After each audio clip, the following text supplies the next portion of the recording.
There's nothing worse than thinking you're all on the same page just to find out you stand alone. Just count yourself lucky in those occasions that you aren't helming an F1 team, where the stakes of malassumptions are that of millions of dollars in prize money, annoyed billionaire owners, and a whole team of drivers, engineers, and staff left perplexed at how things went oh so wrong. There's a risk that every team principal runs, where you have to estimate the lay of the land and prepare for the season ahead, underestimate your competition's developments, and get left in the dust, but overestimating them can lead to a hit in morale. The preseason tightrope is trodden very carefully, however Mike Krack has chosen to walk ahead confident in his assumptions, something which may cost his team dearly.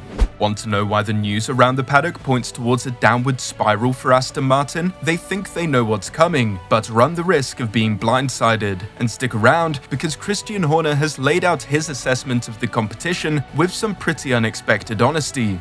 So Aston Martin are aiming to follow on from a season with about as many ups and downs as a pneumatic drill, with the likely aim to improve on last season being one word: consistency. Something that would help them out a lot is for all of the teams to have reached a plateau point by the end of last year, meaning that Aston Martin could focus on refining the original, definitely original and not stolen, concept of last year's car, while not losing out on performance compared to the rest of the top half of the grid. This sudden stabilizing of the grid would suit Aston nicely, with Mike Krack laying out his hopes that the grid will be converging on one central point, the Red Bull concept, in a recent interview with Autosport magazine.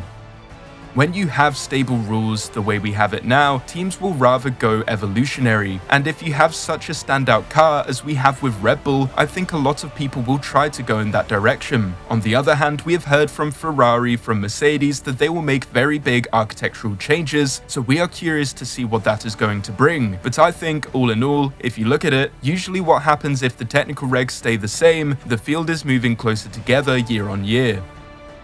The Aston Martin team principal's hopes are that the teams closest to Aston Martin are focusing on architectural and infrastructure changes and anticipation for the upcoming regulation shift in 2026, with the Aston Martin team principal estimating that all of the teams will keep it simple and merely refine their concepts moving into next season. The focus will be on the micro, not the macro, when it comes to on-track performance, according to Krack, with him going on to say, "The stability is then also putting more emphasis on operations again, because if the cars are close together, it's really the small details that will make the difference in grid position. The tight gaps in qualifying will only get smaller, I think, over the years to come." So to come back to the original question, I will be surprised if there are big deviations to where we are now.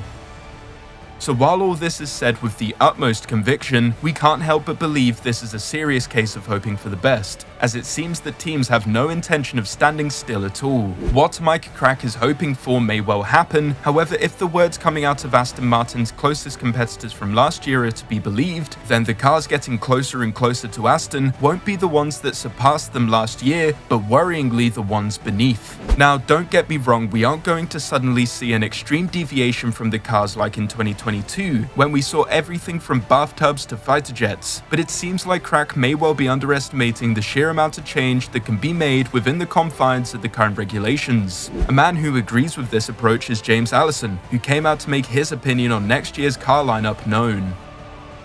I think most people will be iterating down a similar sort of avenue, but that doesn't mean that there isn't room for innovation at all. These cars, and it's no secret, run super near the ground, and that's where they get their best performance. But there is also the ground there, so it's just trying to figure out how you can reliably, precisely, and in an informed way place the car at a point above the ground that you know it will be survivable from a skid legality point of view, but will also give you every bit of downforce that the car is capable of offering. There is plenty of action there still.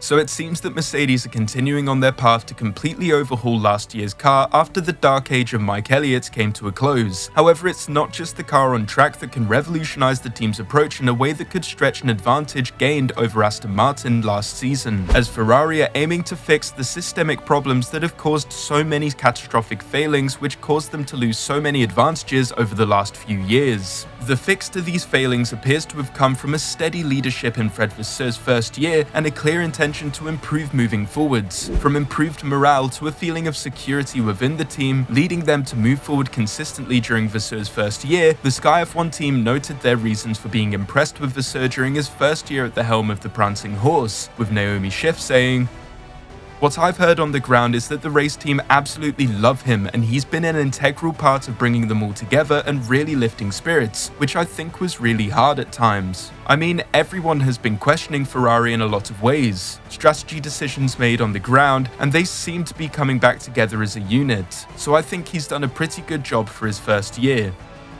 Which, it has to be said, is massive for Ferrari, as the distrust felt at the top of the team between the previous team principals like Binotto and the ownership at Ferrari created instability all through the team. Martin Brundle would go on to add his surprise at just how well Vasseur had taken to the job. I think he did well, better than I thought he was going to if I'm really honest, because at Alfa Romeo and Renault, I didn't really see him making a big impression. We know how incredibly successful he's been with ART in the junior formulas, but I think Fred turned up there, let some of the pressure bounce off of him, and the team have moved forward through the year. Two great drivers obviously in Charles Leclerc and Carlos Sainz, huge amounts of pressure, you're carrying a country on your shoulders, not just a Formula 1 team when you're at Ferrari, and overall, I thought they were going towards the ascendancy as the year went on. There's obviously something good going on at Ferrari, with Leclerc penning a long-term contract and Sainz absolutely chomping at the bit to do likewise. It seems that bringing a competitive car is already expected, however the adjustments off-track are really the thing that will lengthen their lead over the likes of Aston Martin and the rest of the pack in the season to come. Meanwhile at McLaren, the belief within the team is that things are already in place, and it's all about capitalizing on the momentum they found in the second half of a stunted season. If we cast our minds back, McLaren was in the bottom two cars at the beginning of last year due to them hitting the reset button on their design principles before the start of the season, bringing a B-spec car mid-season which proved to be Red Bull's closest competitor at points at the end of the year. Oscar Piastri seems to be of the belief that the groundwork has now been laid, with momentum being the clear thing that the team needs to take forward into next season. The biggest thing is to continue the momentum. If you stand still, you're going backwards. Of course, we don't know what the other teams have around us. We're happier than we were at this point 12 months ago with how things are looking, but until you're on track with everyone else, you never quite know what it's going to be like. The thing for us is, we still have pretty clear weaknesses compared to our competitors. It's just that we also have good strengths as well. How those things are going to balance up against each other is always difficult even for us to know. So all of this from the perspective of looking up the grid points to the fact that while restricted, there is a lot of gains to be made based off of each team's individual areas to improve. This is all without pointing towards the fact that Ferrari, McLaren and Mercedes' driver lineups are just far better than Aston Martin, who will likely continue to fight with one arm behind their back. And it's not just us that think that Aston Martin may be destined to be left behind next year, as Christian Horner made a pretty brutal omission from his list of those he deems to be Red Bull's competitors next season, while acknowledging that cars will be closing the gap on them next season. I'm fully expecting with stable regulations there'll be diminishing returns for us, because I think we got to the top of the curve quicker than others. The field is going to converge. For us, it's difficult to know who that will be. Will it be McLaren? Will it be Ferrari? Will it be Mercedes? It keeps moving around behind us, but that's what we're fully expecting going into this year. If you stand still in this business, you tend to be going backwards. I think we have got up that curve quicker than others, but we're into a law of diminishing returns. So will Aston Martin's reliance on other teams focusing on 2026 be their downfall next year? Let us know your thoughts in the comments below.